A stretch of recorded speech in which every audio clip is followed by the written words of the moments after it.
Bonjour à toutes et à tous, bienvenue dans votre chaîne YouTube MathPSW. Si vous n'êtes pas abonné, n'oubliez pas de vous abonner et de toucher sur la cloche de notification pour recevoir les nouvelles vidéos. Aujourd'hui, nous allons voir le théorème Thalès en classe 3e pour la préparation du brevet. Au programme, nous allons voir le théorème de Thalès, ensuite la conséquence du théorème Thalès. En troisième partie, nous allons voir la réciproque du théorème Thalès et enfin, dans le cas d'un trapèze. Donc, à l'issue de cette vidéo, vous serez capable de calculer la hauteur de la tour Eiffel présente ici à Paris en utilisant le théorème qu'on va bientôt découvrir ensemble. Donc, que nous dit le théorème Thalès?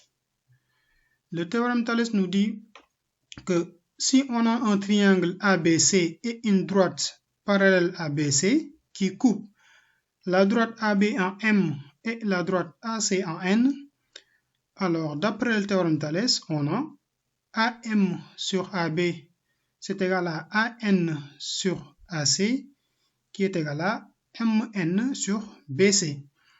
Donc, sur ces deux configurations, pour la première, on a AM sur AB, qui est égal à AN sur AC, qui est égal à MN sur BC. Et donc, ici, on remarque que les deux points M et N sont à l'intérieur des segments AB et AC.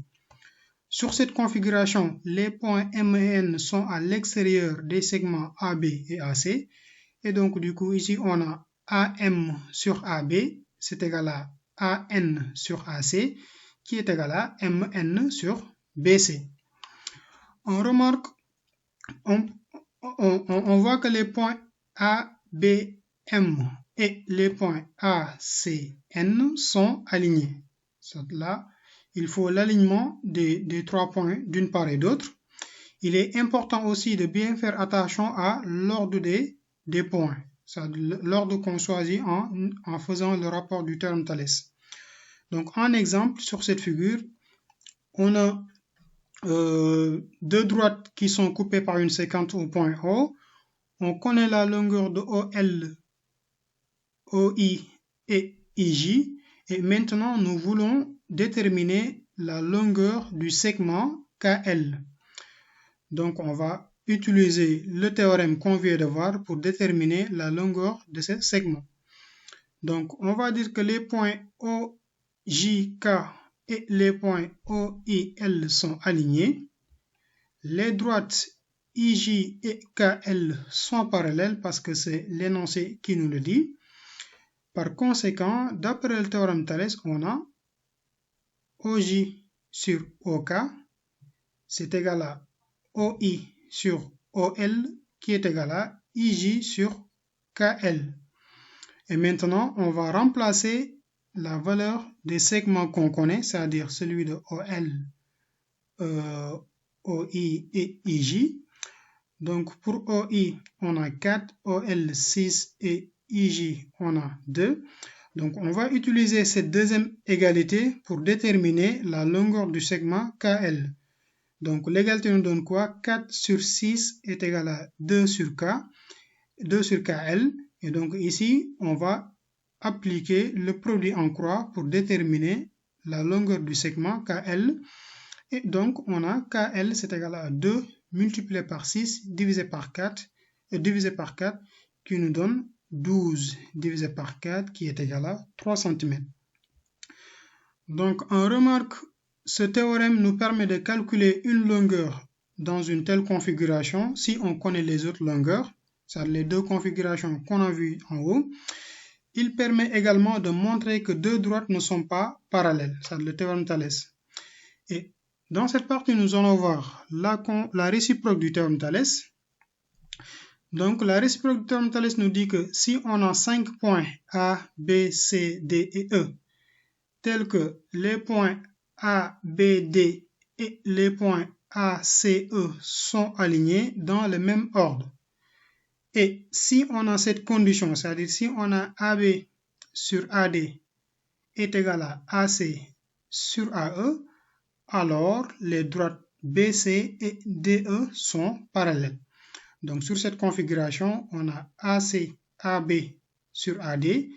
Si c'est égal à AC sur AE, alors on peut conclure que les droites BC et DE sont parallèles. Donc là, on vient de voir la réciproque du théorème de Thalès qui permet de montrer que deux droites sont parallèles. Donc, on remarque ce théorème, c'est-à-dire la réciproque du théorème de Thalès, il sert à démontrer que deux droites sont parallèles. Et si on a AB sur AD qui est différent de AC sur AE, alors les droites BC et DE ne sont pas parallèles. Et il faut remarquer que cette inégalité-là, en fait, cette différence n'est pas une conséquence de la réciproque du théorème de Thalès, mais plutôt une conséquence du théorème de Thalès lui-même. Donc, en exemple, on a cette configuration, deux droites séquentes en ont, et on a les distances OJ, IJ, OK et OL. Et maintenant, nous voulons voir est-ce que les droites IJ et KL sont parallèles. Donc, on va utiliser la réciproque du théorème de Thalès qu'on vient de voir. Et donc, nous allons appliquer, en fait, nous allons, comme les droites, comme les points J, O, K sont alignés et les points I, O, L sont alignés de part et d'autre. Donc, on va essayer de regarder le rapport de OI sur OL et de OJ sur OK. Donc, on a OI sur OL, c'est égal à 6,2 divisé par 7,2, qui nous donne 62 divisé par 72. En simplifiant par 2, donc on aura 31 sur 36. Et donc, OJ sur OK, qui nous donne 5,6 divisé par 6,8, donc ce qui est égal à 56 divisé par 68, qui est égal à 14 sur 17 en simplifiant par 2, en simplifiant. Et donc là, en fait, de 5,6 à 56, on a juste multiplié par 10 de part et d'autre pour pouvoir simplifier facilement par 2 ou bien par 1 divisé de ce nombre. Et donc, on voit que, en fait, OI sur OL, le résultat de OI sur OL et le résultat de OJ sur OK sont différents. Donc, on a OI sur OL est différent de OJ sur OK. Donc, nous pouvons affirmer que les droites OIJ et KL ne sont pas parallèles. Et donc, nous allons voir à présent, dans le cas d'un trapèze, qu'est-ce que nous pouvons, en fait, comment nous pouvons utiliser le théorème de Thalès. Donc, on se donne ABCD en trapèze de base AB et CD. Maintenant, on a un point M de AD et N de BC. Si MN est parallèle à BC, alors, d'après le théorème de Thalès, on a, pour cette première configuration, AM sur AD, c'est égal à BN sur BC. Pour cette deuxième configuration, on a toujours en rouge AD sur AM, c'est égal à BC sur BN. Et pour cette troisième configuration, on a MA sur MD, c'est égal à NB sur NC. Donc, comme devoir maison, nous allons, en fait, on a cet exercice-là, on l'a dans un triangle. Donc, je vous suggère de faire ce devoir maison-là et de poster vos réponses en commentaire afin qu'on puisse discuter sur les points sombres, en fait, de ce cours ou bien du théorème de Thalès que vous n'avez pas bien compris. Et comme je vous l'avais dit dans l'introduction de cette vidéo, donc ce cours nous permet de déterminer des longueurs inconnues ou bien des hauteurs. Donc ici, vous pouvez, avec cette photo-là, vous pouvez calculer la longueur de la tour Eiffel en appliquant le théorème de Thalès avec ces deux, en fait, avec ces deux parallélismes, c'est-à-dire MN et BC.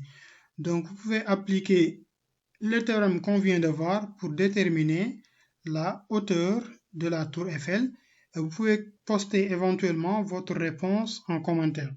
Donc, c'était tout pour cette vidéo sur le théorème Thalès. Donc, n'hésitez pas de vous abonner à la fin de cette vidéo et de la liker si vous aimez cette vidéo. Donc, on se donne rendez-vous sur d'autres vidéos pour traiter d'autres sujets en mathématiques.